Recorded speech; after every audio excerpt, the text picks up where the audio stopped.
एक राजा था, उसके मन में केवल 3 प्रश्न थे कि भगवान मिलता कैसे है, भगवान करता क्या है और भगवान की शक्ति क्या है। लेकिन कोई भी व्यक्ति उसको इन प्रश्नों का उत्तर नहीं दे पाता।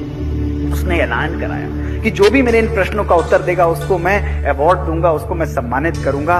मंत्री का एक छोटा सा अबोध बालक था, बहुत बुद्धिमान था। उसने कहा पिताजी मैं इस महाराज के प्रश्नों का उत्तर दूंगा। अगले दिन पहुंच गए और महाराज ने कहा तू बच्चा, तू इतना अबोध बालक, तू मेरे प्रश्नों का उत्तर देगा? उसने कहा हाँ मैं दूंगा।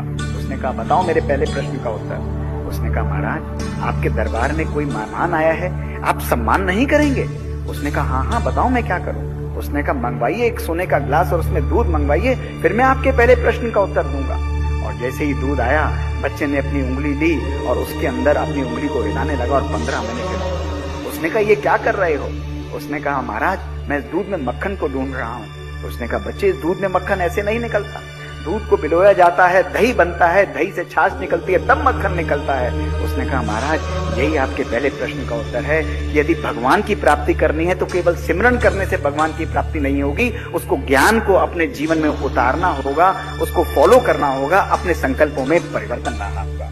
महाराज बहुत खुश हुए। उसने कहा बेटा दूसरे प्रश्न का उत्तर दे कि भगवान की शक्ति क्या है। उन्होंने कहा महाराज आइए मेरे साथ। एक अंधेरे कमरे में ले गया और कहा कि महाराज इस कमरे से अंधेरा मिटाना हो तो कितने दिए जलाने होंगे?